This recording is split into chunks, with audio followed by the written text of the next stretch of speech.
Olá, boa tarde. Estamos chegando. O programa Gente que Fala está no ar. Eu sou o Mauro Friesman. A nossa audiência nos acompanha pela rádio Trianon AM 740 de São Paulo e também pela rádio Universal AM 810 de Santos. Estamos transmitindo simultaneamente pelas redes sociais, no Instagram, no Facebook e ainda no nosso canal no YouTube. Siga a gente, curta, compartilhe os nossos conteúdos e interaja pelas redes sociais. Não se esqueça, marcando a hashtag Programa Gente que Fala. Hoje, o nosso convidado é o jornalista e radialista Salomão Esper. Seja bem-vindo, Salomão, tudo bem? Como é que estão as coisas? Um grande prazer recebê-lo no programa Gente que Fala. Muito obrigado. Fico muito contente, porque acredito na sinceridade de vocês e vocês estarem me recebendo efusivamente, como acontece agora. Muito obrigado.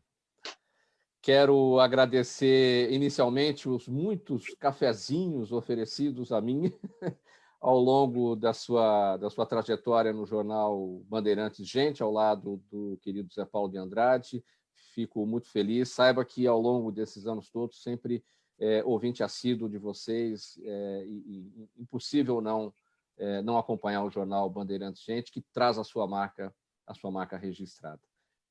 E muito obrigado pelos cafezinhos. Obrigado. Quando a gente fazia o programa, 4 apresentadores, chegamos a isso, todo mundo se via na obrigação, porque era solicitado também, oferece um cafezinho para mim.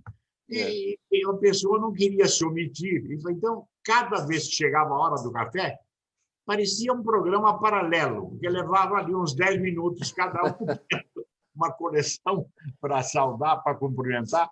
E eu fazia isso com muito prazer, né? Mas, sabe, o rádio, assim, há condutores da emissora que querem impor a sua marca e começam a achar que isso é coisa do passado.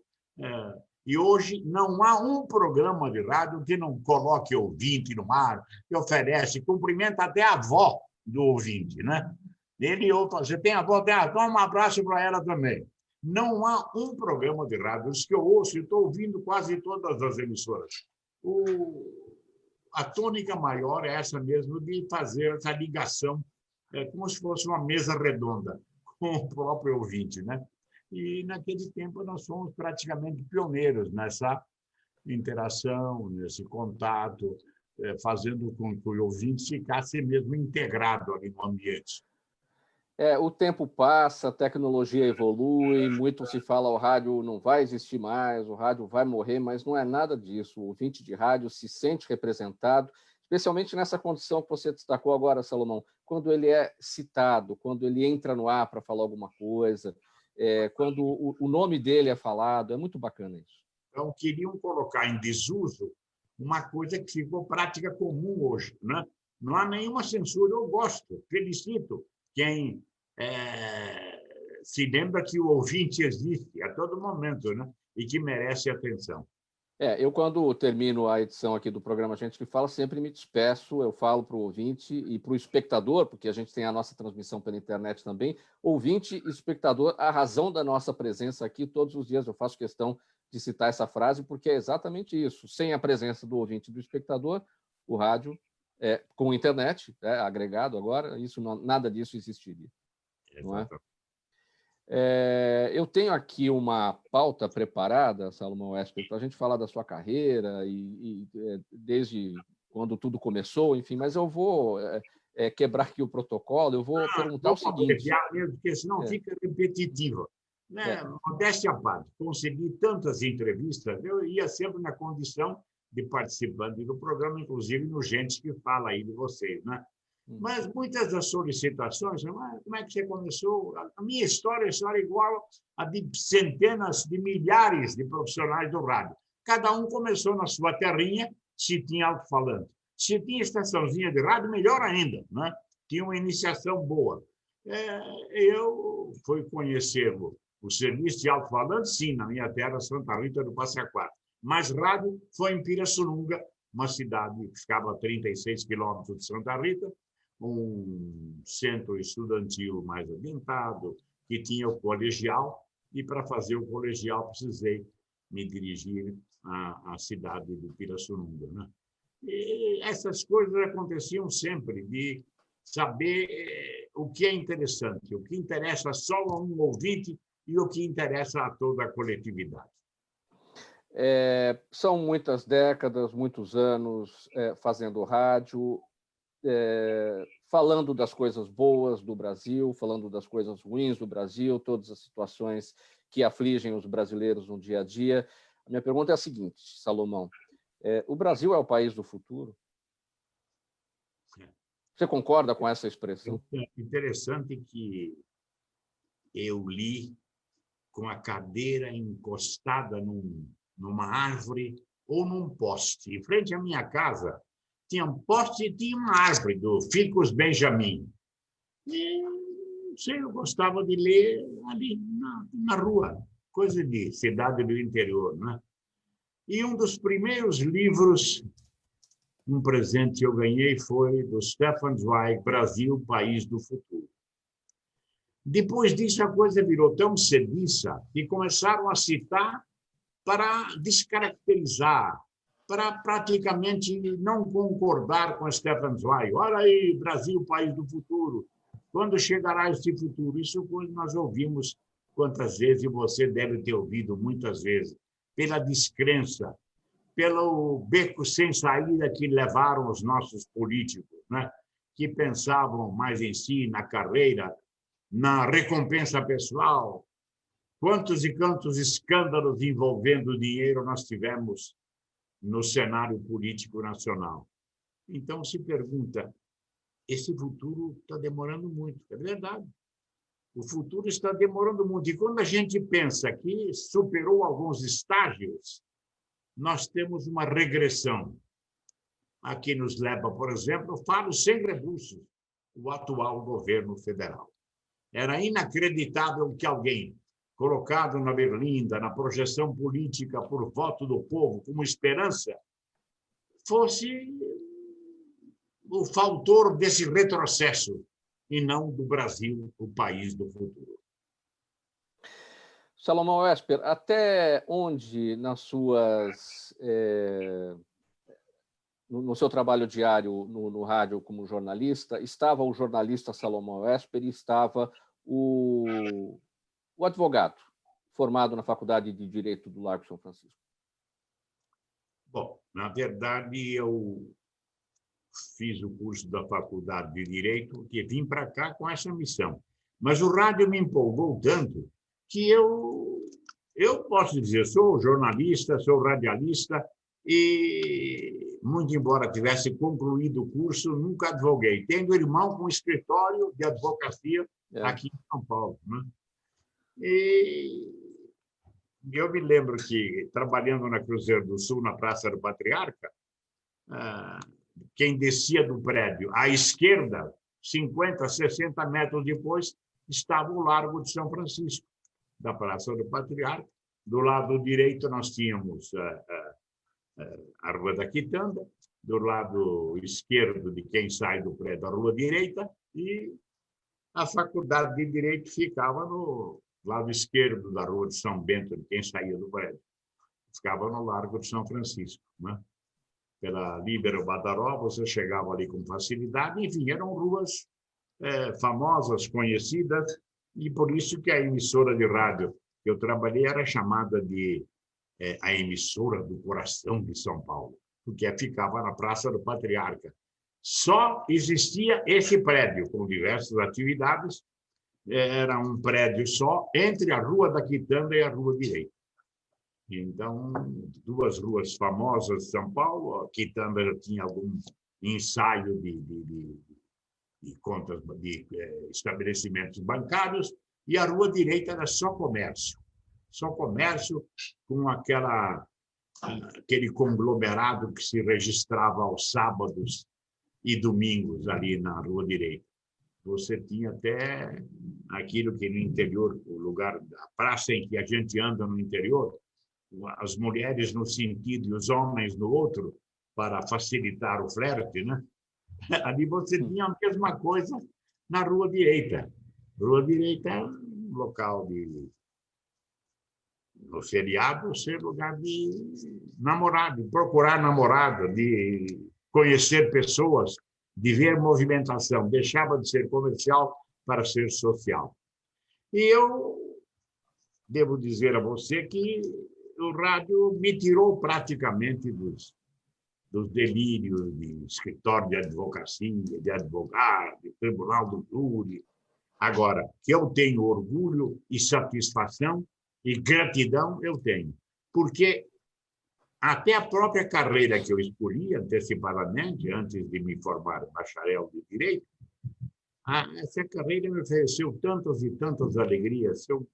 Tudo que eu tenho, conquistei com o rádio. E a Faculdade de Direito era o local dos grandes tribunos, professores que eram verdadeiros tribunos. E eu ficava admirado ouvindo as suas aulas e dizendo, puxa, eu vim de Santa Rita do Passa Quatro, já tenho pretensão de falar para plateias numerosas. E uma aula luminosa, luminar, de sábio como essa, é feita aqui circunscrita a uma sala de aula com uma centena de alunos. Esse tribuno merecia estar no microfone para falar, como o Orlando Silva cantou, né, para as multidões. Então, falo isso com toda a sinceridade. Eu tenho orgulho da geração de professores do meu tempo, de aluno,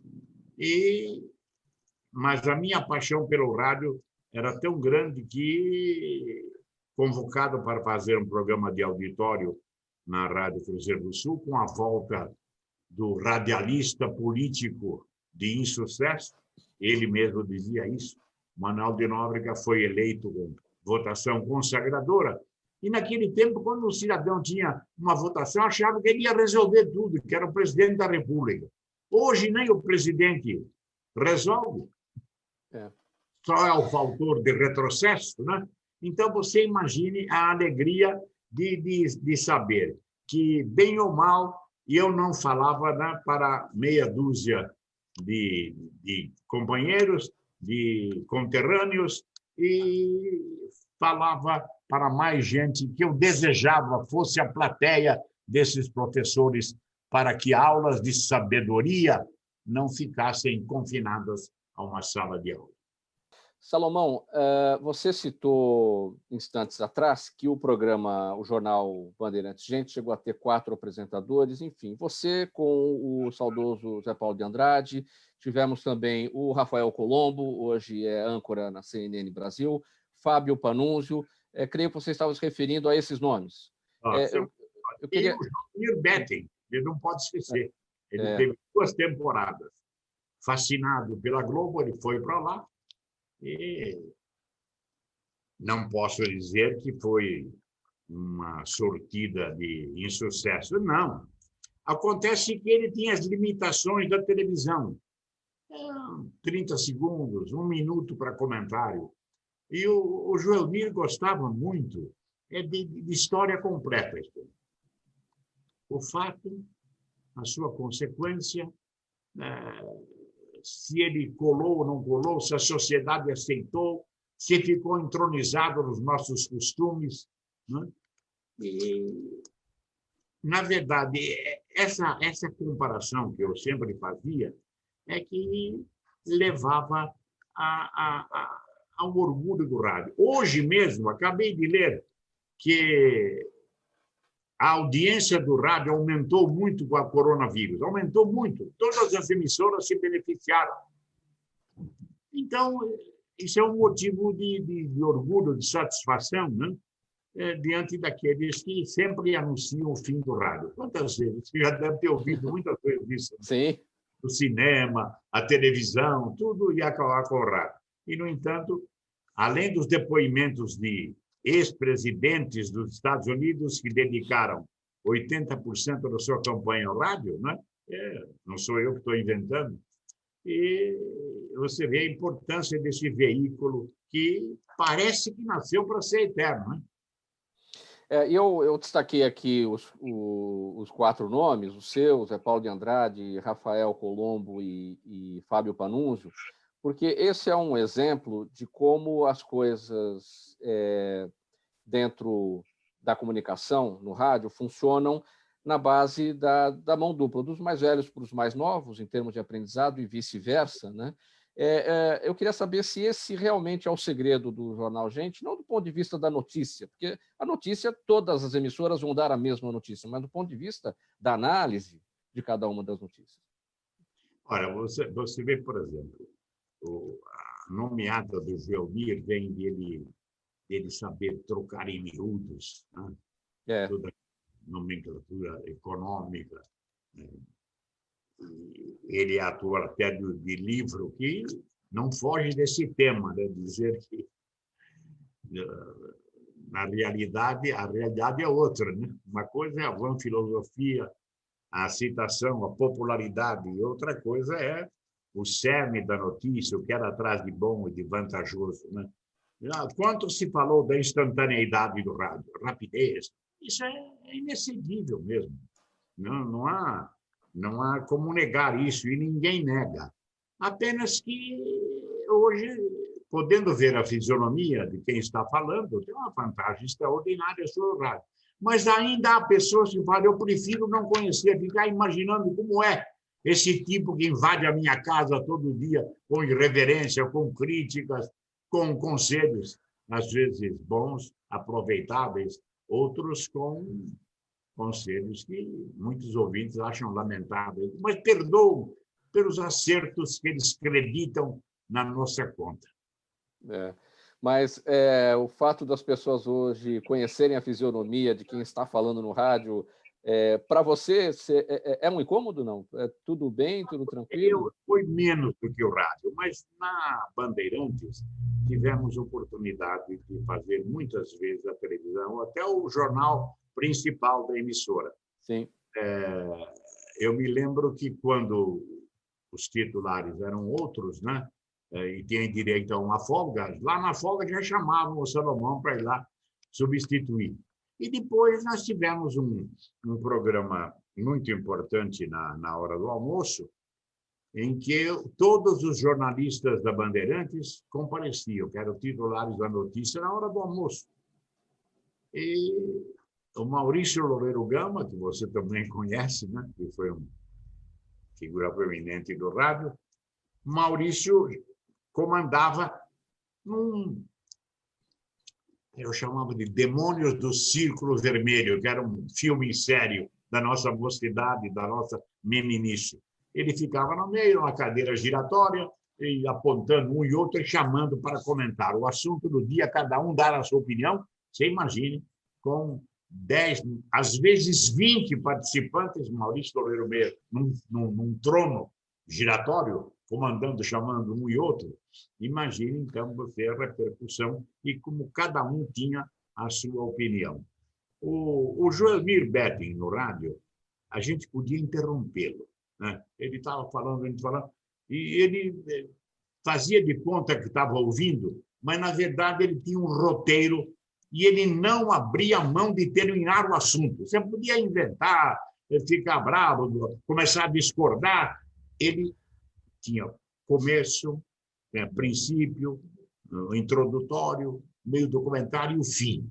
Se ele não desse o fecho que ele tinha preparado, ele achava que era inconcludente, que não levava a nada. Naquele raciocínio, ele timbrava, era escrupuloso. Jomir foi um homem de escrúpulos. Então, ele fazia isso. Você tinha que deixar ele completar. Ele não levava escrito, mas anotado. E todas aquelas cinco, um memorando, digamos assim, que ele colocava na frente do microfone para que nenhum ponto da sua argumentação pudesse ser ignorado ou desprezado. Salomão Esper, a Rádio Bandeirantes tinha, não sei se tem ainda, e aí você vai me ajudar aqui na memória, me corrigir se eu errar em alguma situação. Eu não sei se no Jornal Gente ou se no Pulo do Gato, e não sei se era com o saudoso Gertel. O Zé Paulo de Andrade, ele trazia à tona um assunto de grande repercussão do passado e que a mídia esqueceu, a imprensa esqueceu, ou se não esqueceu, deixou de falar, porque tudo isso é muito dinâmico, as coisas vão se modificando. E ele trazia de volta aquela situação em que pé ficou, né? Em que pé ficou tal acontecimento, que ficou esquecido durante um determinado tempo. E acho que era o Goethe quem trazia toda a recuperação daquela história. Isso ainda existe. A mídia se ressente de esquecer no passado coisas que foram importantes e que deveriam ser atualizadas e recuperadas, a título de não perder mesmo o bonde da história? Olha, nós temos dois papas desse assunto. O Goethe, que você acabou de citar, e temos também o Milton Parronsa, até hoje, deixando que não morra a marca do jornalista que brilhou na sua época. A biblioteca sonora que ele tem é uma preciosidade. Eu, por mim, destinaria mais tempo à intervenção dele semanal, que vai passando, começa de manhã, vai indo para a madrugada, vai indo, no meio da noite que resolvem colocar lá. Não há nenhuma crítica. É que tudo envelhece. E toda vez que você faz alguma coisa remissiva, você é acusado de saudosista. Saudosista, coisa do passado, não interessa. Olha, a rádio tal está atualizando, está lá acompanhando o incêndio. E nós estamos aqui falando de um radialista de 30 anos atrás, de 40. Essas críticas existem sempre. Eu sei que a coisa momentosa, não adianta, esse ritual tem que ser seguido. Mas você não tem um incêndio por dia, a queda de um avião por dia, para dizer... A rádio vive também de memória. Quantos daqueles que acompanharam o rádio há 40 anos, 50 anos, estão vivos ainda? E falam, puxa vida, ele me lembrou daquela coisa que estava adormecida, né, na minha consciência e tal. Então, é uma questão de dosagem, né? Nem fazer um culto eterno aos mortos, né? Mas também não esquecer aqueles que lutam ainda para não ingressar aí na saudade, na última morada, como chama. E eu me lembro que o Zé Paulo de Andrade, que você está citando, e eu fico muito contente que eu não saberia falar do rádio sem falar dele, o Zé Paulo não deixava passar nada que fosse momentoso, nada que fosse atual. Quer dizer, ele fazia questão de não ser surpreendido por ninguém. E eu falava para ele, e fiquei até muito contente que ele depois fizesse um programa assim, aparentemente saudosista, né? Porque você lembrou, não esquecia dos acontecimentos no passado, foram momentosos. E eu dizia para ele, olha, Zé Paulo, nós precisamos sempre ler, saber como o ouvinte nos surpreende fazendo perguntas. E você pode dizer, não sei, isso eu ignoro, vou procurar saber. Mas não pode falar toda hora que não sabe, né? Porque você passa a ser um oráculo. Eles não admitem isso. E eu dizia, Zé Paulo, você lembra o escritor que dizia que meu coração que os séculos abarca é o consciente sismógrafo que marca a mais ligeira pulsação da vida. Ora, a mais ligeira pulsação da vida, um jornalista atualizado, tem um exemplo no Zé Paulo. No repórter companheiro dele, que você citou agora há pouco, foi tão bom que você fizesse, né? Luiz Carlos Gertel. Luiz Carlos Gertel. Luiz Carlos Gertel. Então, essa alegria, a saudade desse companheirismo, é difícil a gente se livrar dela. E seria até uma ingratidão que pudesse esquecer de quem se dedicou ao rádio de corpo e alma. E estudava para não falhar, estudava para não dar desculpas.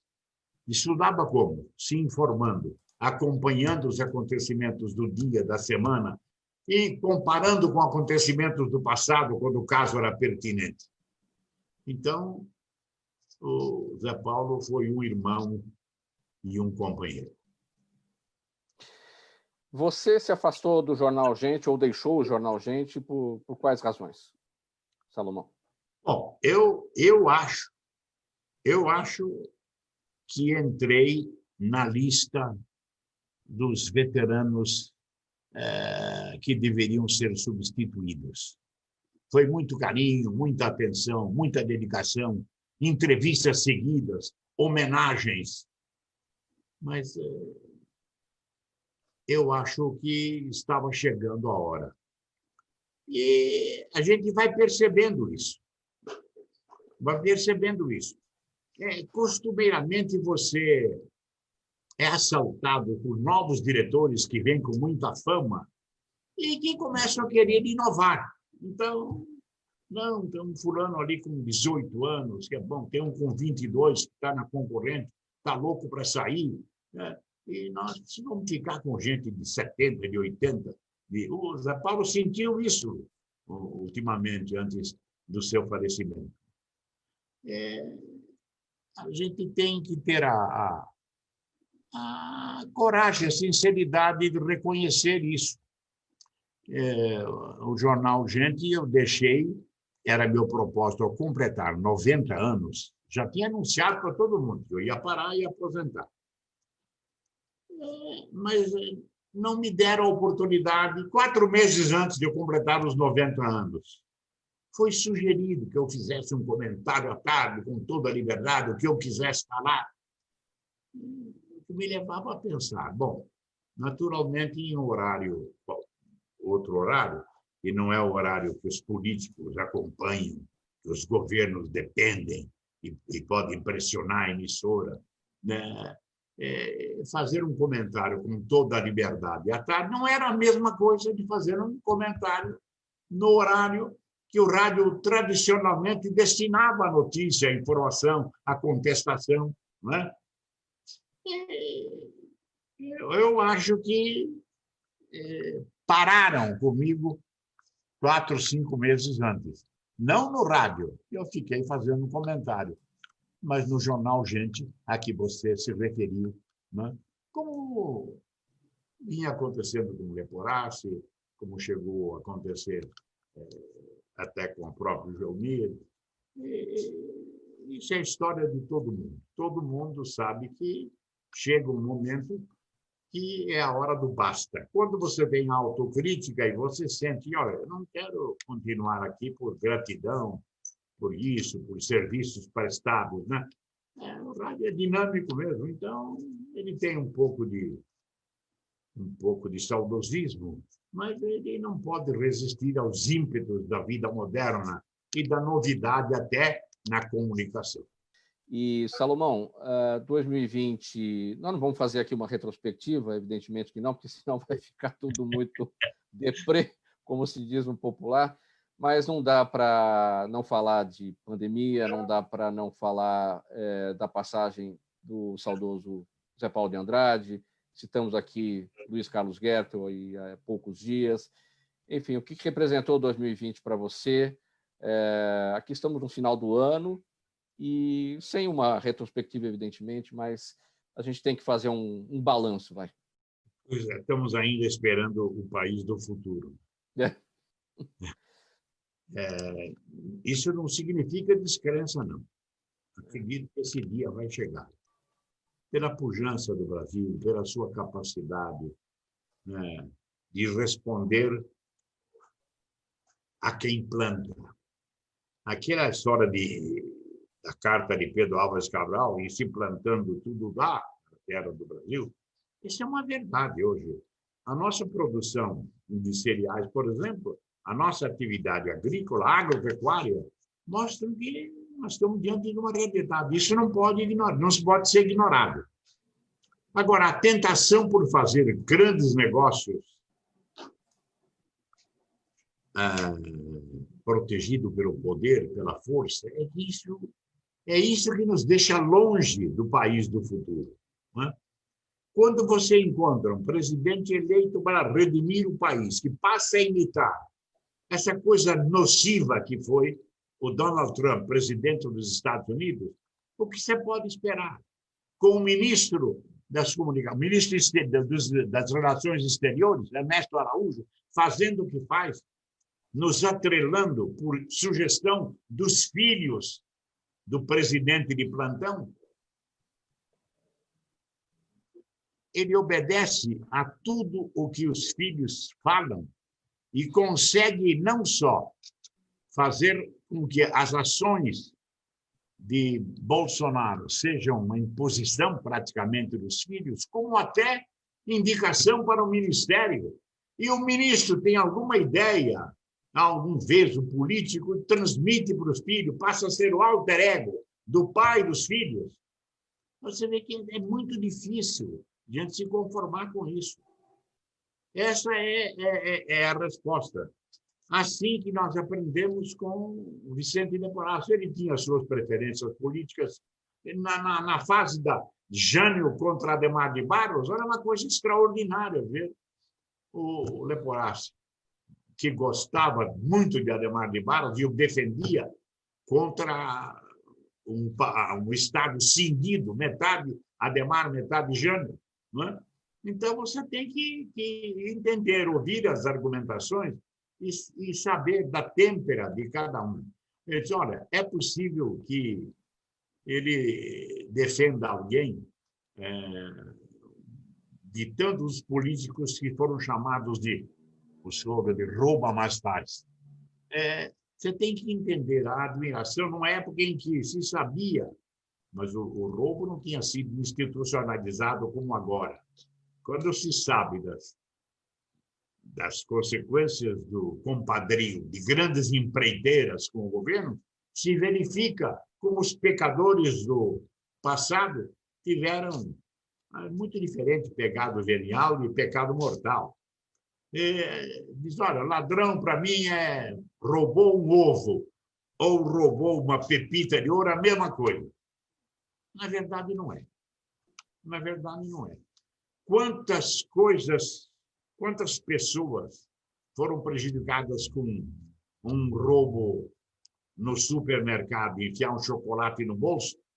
E quantas pessoas são prejudicadas trabalhando todos os dias pelos políticos que furtam, que desviam importâncias vultosas,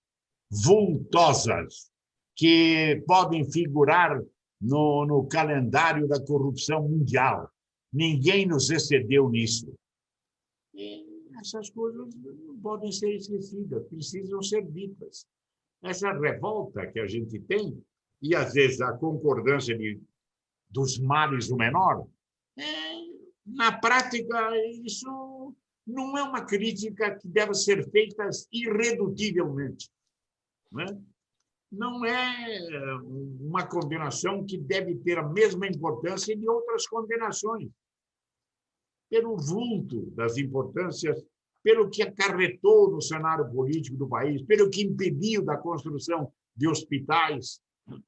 Isso é importantíssimo. Quando você nega um atendimento médico a uma pessoa, obriga a ficar meses na fila, anos para esperar uma operação, e vendo os políticos no meio dessa orgia de dinheiro, há uma diferença muito grande.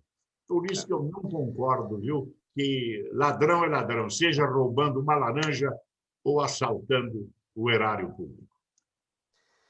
Salomão Esper, voltando a falar do trabalho no rádio, todo o trabalho é feito em equipe, seja ele qual for, a equipe pode ser a menor, mas sempre vai haver um trabalho em equipe. E no rádio, nada acontece sem a realização em equipe. Eu sempre, quando encerro aqui a edição do programa Gente que Fala, eu destaco o trabalho desenvolvido por cada um de nós. Zenilda Salvato, nossa diretora de produção, Pedro Esquiavon, nosso pauteiro, nosso produtor, o jornalista Fausto Camunha, que é o idealizador disso tudo, nosso diretor-geral.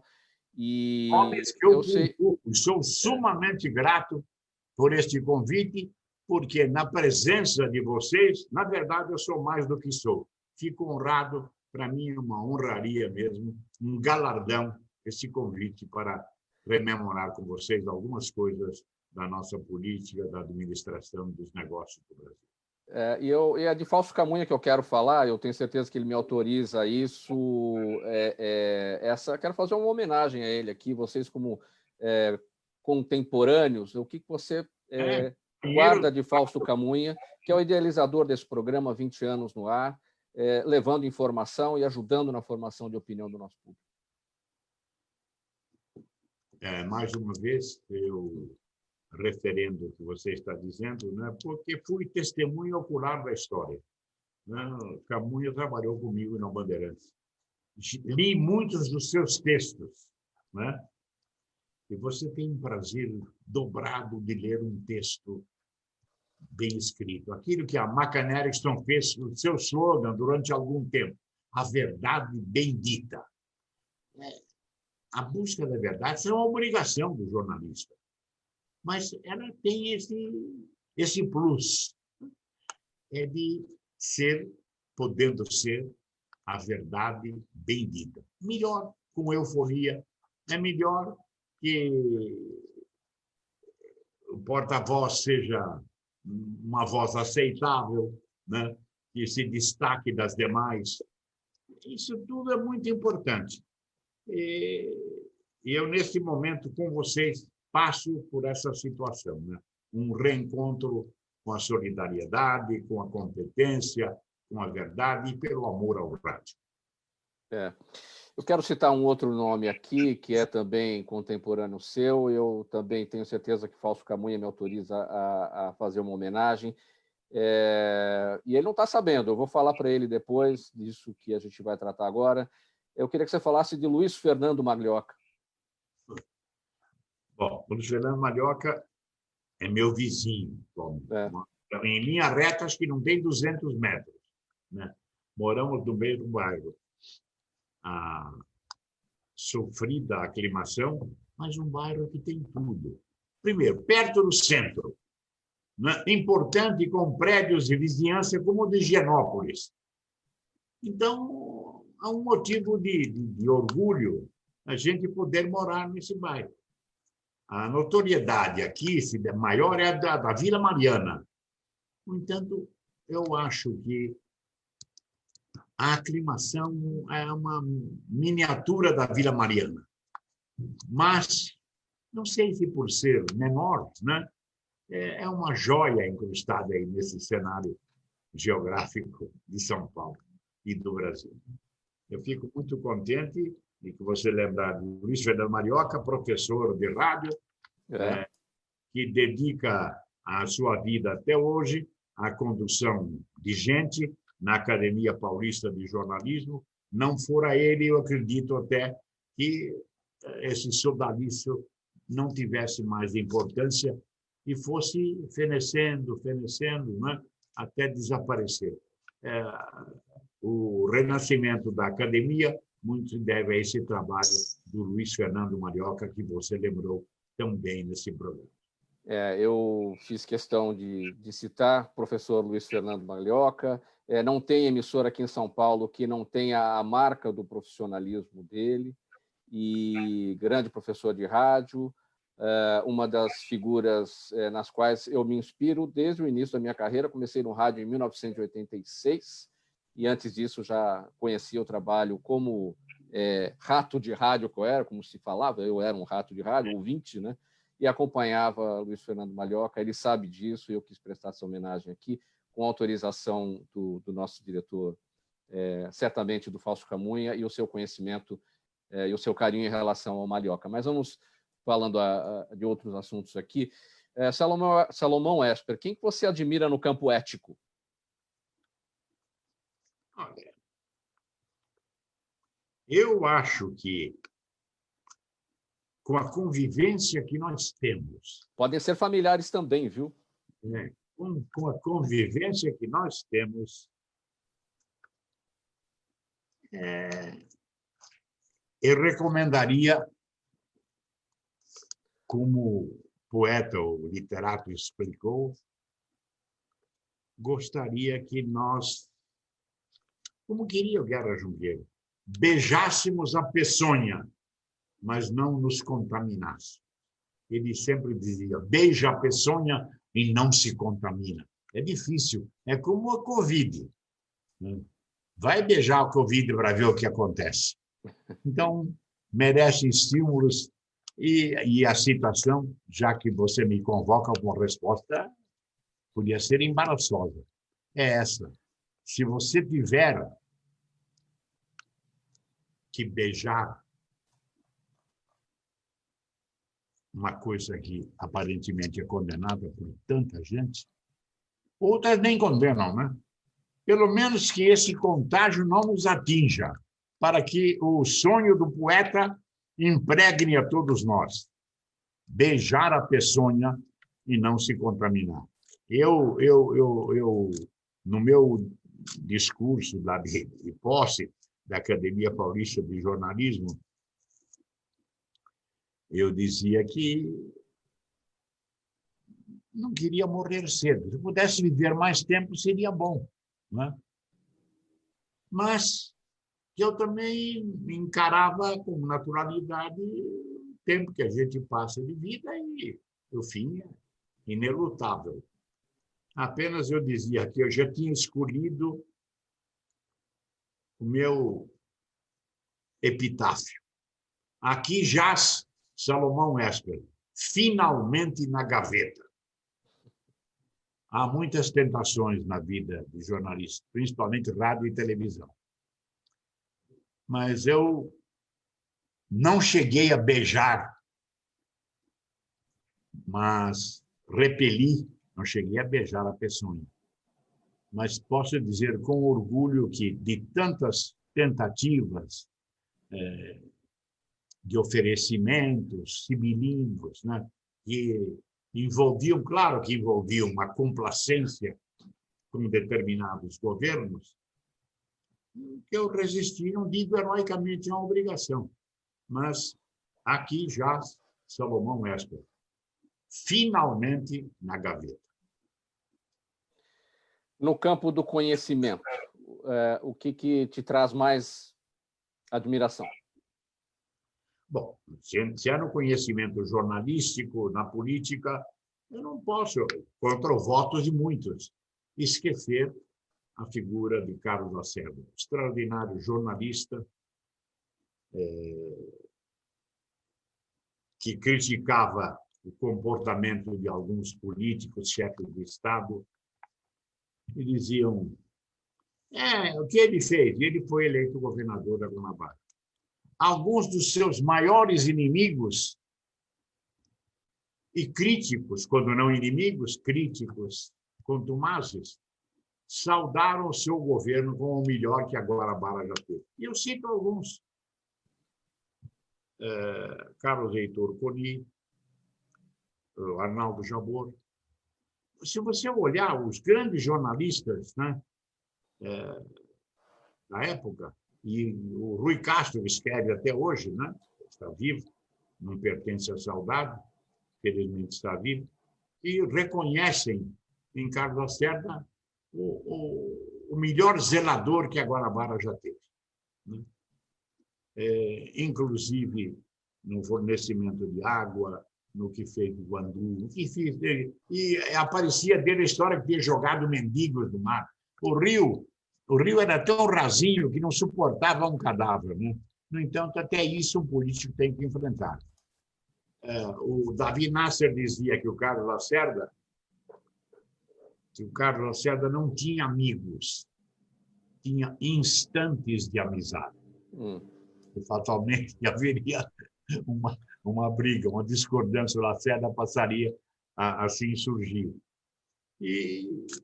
Mas quantos de nós já tivemos esses momentos, né? De erradamente apoiar alguém e, de repente, estar diante da realidade revelada, né? E esses instantes de amizade, às vezes, são presentes na atuação de muitos jornalistas.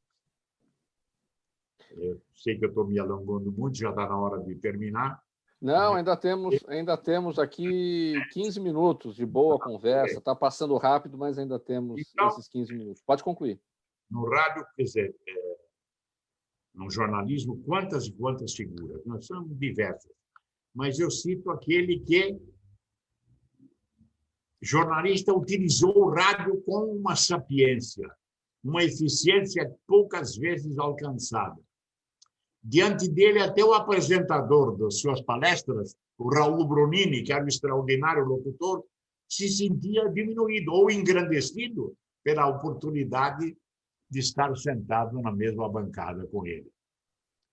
Agora, se nós vamos para a literatura, para o ensino, para o magistério, aí nós temos outras tantas figuras que são inesquecíveis. Na poesia brasileira... No campo estético. Na poesia brasileira, no campo estético, na escultura, né? Você tem todos com menos conhecimento, menos capacidade de opinar, né? Do que nas coisas do seu dia a dia. Mas eu não posso me esquecer de Abílio Guerra Junqueiro, grande poeta português, né? Que foi sempre um cultor do alexandrino, versos de 12 sílabas. Então, da coleção de Abílio Guerra Junqueiro, o famoso Guerra Junqueiro, eu fiz meu companheiro permanente, inveterado, né, o livro, cada uma das obras de Guerra Junqueiro. Na poesia, o Olavo Bilac. Como esquecer desse extraordinário poeta que sabia colocar as recomendações dos filólogos, dos poetas, o respeito à métrica, à rima, né? Com o talento, com a inspiração que ele tinha. Você imagine quando o Bilac nos coloca frente a frente com a Via Láctea, por exemplo. A hora direis ouvir estrelas, certo, perdeste o senso. E eu vos direi, no entanto, que para ouvi-las, muita vez desperto e abro as janelas, pálido de espanto. Ele termina este poema dizendo: amai para entendê-las, pois somente quem ama pode ter ouvidos capazes de ouvir estrelas. Quem é que não fica deslumbrado, extasiado diante de uma coisa tão simples, né, que um mistério que o poeta desvenda? E na atualidade, também parecido, o Carlos Drummond de Andrade. Desde os seus poemas eróticos do final da sua vida, até aquelas poesias que precisavam ser explicadas, e que os professores do vernáculo, às vezes, falavam para a gente. O Paulo Bonfim, também contemporâneo, que faleceu com mais de 90 anos, mas que deixou naquela senda traçada por Guilherme de Almeida algumas das melhores poesias do nosso repositório. Eu gosto muito de lembrar de dois professores meus do ginásio. Dois professores, dois padres. O padre Geraldo Miranda, cascateante, revolucionário no púlpito, com ele sim, com uma voz que eu recomendava para as sortidas mais importantes, né? Um auditório maior que aqueles que ele reunia diante do seu púlpito. E outro, o padre José Jerônimo Balbino Fuccioli, dois professores de português no ginásio de Santa Rita do Passa Quatro. Ouvi-los era ficar extasiado, era um aprendizado. Quando o padre Geraldo Miranda dizia, no púlpito que a fé era a adesão da nossa inteligência a uma verdade sobrenatural. Pode existir definição boa como essa, mas melhor não existe. E quando o outro citado padre corrigia uma prova de português de um tema que ele colocava para testar a capacidade inventiva, ou de descrição, de escrever, e para juizar sobre o português, o vernáculo do aluno, passava diante das carteiras, lia a crônica escrita pelo aluno e escrevia. Muito bom. Porém, já li algo semelhante a Lewis. Você citou, Salomão Esper, o poeta Paulo Bonfim, autor do hino do Tribunal de Justiça de São Paulo, considerado de o príncipe dos poetas, e que tinha uma sala, né, no Tribunal de Justiça com o nome dele, coisa que não é comum. As pessoas têm os seus nomes colocados em placas de rua ou em salas, em locais, em auditórios, depois que morrem, né? Olha, quando eu entrei no rádio, na Rádio do Rio Grande do Sul, a gente fazia tudo que solicitava. Eu não dizia, não sei fazer, vou tentar. Não, confiamos em você e tal. E inventaram que eu devia fazer um programa de poesia. Foi chamado Música e Poesia. Eu escolhia lá os mestres e declamava. Logo nos primeiros programas, eu topei com o livro do Antônio Triste, lá, o livro do Paulo Bonfim, e destaquei o poema Batem Estacas no Terreno Morto. Lembrei, Paulo Bonfim. Para minha surpresa, numa emissora pequena, acaba o programa, recebo o telefonema dele agradecido, me cumprimentando pela interpretação. Meu primeiro contato com a poesia em São Paulo foi justamente com o Paulo Bonfim. E me lembro da satisfação também de ter encontrado na Barão de Itapetininga com o Monteiro Lobato. Olhei e vi que era sobrancelha grossa. Lembrei daquela definição. Seus olhos pareciam 2 tigres escondidos sobre a moita das sobrancelhas. Eu corri atrás dele, larguei meu irmão, estava me mostrando ainda a cidade de São Paulo. Aqui a Barão de Itapetininga, e foi lá perto da Livraria Brasiliense que eu encontrei o Monteiro Lobato. Corri atrás dele e falei, Monteiro Lobato, disse, é suas ordens, moço. Eu contei para ele que entrei no rádio e uma das provas a que foram submetidos os candidatos era, coisa incrível, descreva um 7 de setembro no Vale do Anhangabaú. Quando pediram a segunda prova, eu me lembrei desse encontro com o Monteiro Lobato. E eu tinha encontrado com ele na antevéspera, na Barão de Itapetininga, e tinha sido convocado a fazer o necrológio de Monteiro Lobato, um teste para ingressar no rádio. Que história. E isso aconteceu. De modo que são coisas inesquecíveis, né? Muito bem. Estou falando muito. Bom, e o que você espera do jornalismo daqui para frente, considerada a evolução da tecnologia, que nos trouxe novos meios, que nos trouxe uma velocidade maior? Vivemos na sociedade da informação mais do que nunca, né? Olha, meu caro Mauro, eu, por coincidência, guardei para ler de novo. Esse aqui é um Estadão de hoje. Esta aqui é a Folha de hoje. Com toda a tecnologia, com toda...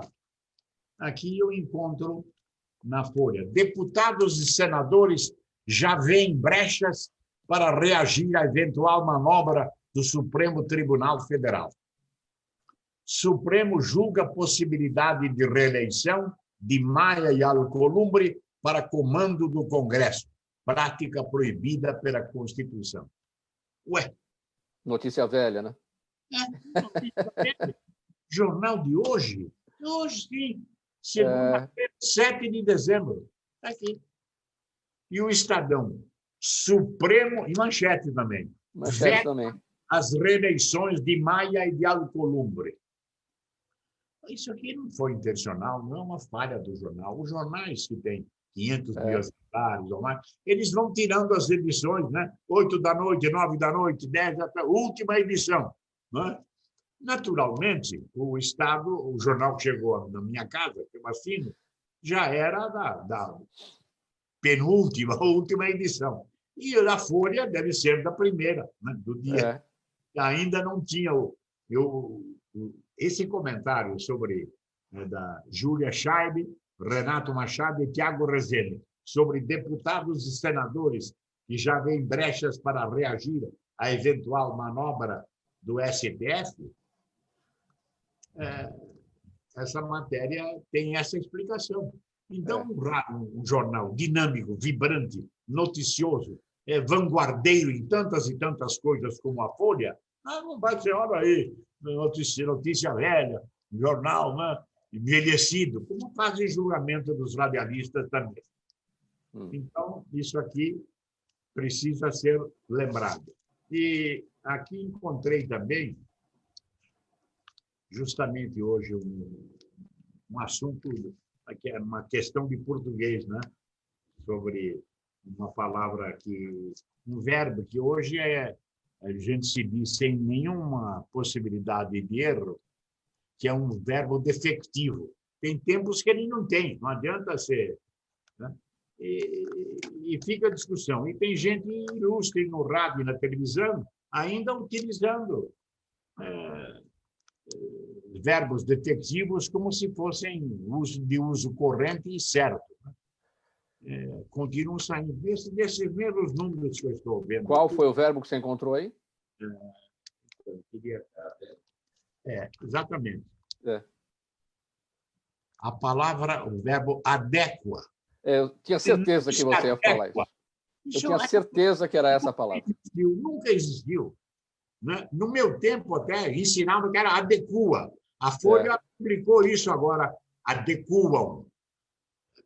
Publicou. Mas passaram a considerar os dois como verbos defectivos, tempos que não permitiam, não existiam. Definitivamente, né? Não. Adequam eu nunca ouvi falar, a não ser por aqueles que são muito pouco versados, né, no conhecimento da nossa língua. Eu tinha certeza que você ia dizer que era essa palavra e não se aplica adequa e nem adequam, o que se aplica é adapta. Né? A gente tem que encontrar um sinônimo para tentar corrigir a situação aí. Muito bem, Salomão Esper. Agora sim, o nosso tempo está chegando ao final. Eu gostaria aqui da sua despedida e da sua mensagem para 2021, para o nosso ouvinte, para o nosso espectador. Bom, eu utilizei jornais, eu falo de hoje, que é o dia da gravação. Mas, evidentemente, eu estou dando um depoimento, essa entrevista, que o Gente que Fala programará quando julgar oportuno. De modo que esse descompasso, claro que vai existir. Mas eu fico muito feliz de ter estado com vocês, de falar com os seus ouvintes, coisa que já vinha me habituando, né? Nos tempos que eu frequentava o estúdio da Rádio Trianon, né? E encontrava o Fausto Camunha, a Gisela me recebendo todos com muita alegria, né? A Zenilda, e agora você, Mauro, e todos aqueles que contribuem, seja a diretora de programação, como outros companheiros, como o Pedro, né? O Pedro, o sobrenome é um nome conhecido já no rádio, parece que tem uma geração inteira, não sei se são todos. Sim, o Schiavon da geração do músico... Não, e trabalhei com Hélio Schiavon na Bandeirantes também. Sim. Não sei se é parente dele, né? Então, certamente. A gente tem essa alegria, né? Então, fico muito contente de encontrar vocês que ainda cultuam o rádio e fazem dele um importante instrumento de comunicação. Jornalista e radialista Salomão Esper, nessa conversa com a gente hoje, do programa Gente que Fala. Muito obrigado pela sua presença. Tivemos aqui nessa situação virtual, por meio aqui da ferramenta da videoconferência. Claro, por conta da necessidade do isolamento social. Se não, estaríamos no estúdio da Rádio Trianon, mas tomara que isso seja possível logo, que a gente consiga estar ali com aquele cheirinho de rádio na bancada, cheiro de equipamento, cheiro de emissora, né, como se diz. Muito obrigado, Salomão Esper, pela presença. Um feliz ano novo para você, muita saúde, muita alegria em 2021. A gente encerra por aqui essa edição do programa Gente que Fala. Na mesa de som com a gente o Sérgio Souza, também gerente técnico da Rádio Trianon. Apresentação minha, Mauro Friesman. Pauta e redação Pedro Schiavon.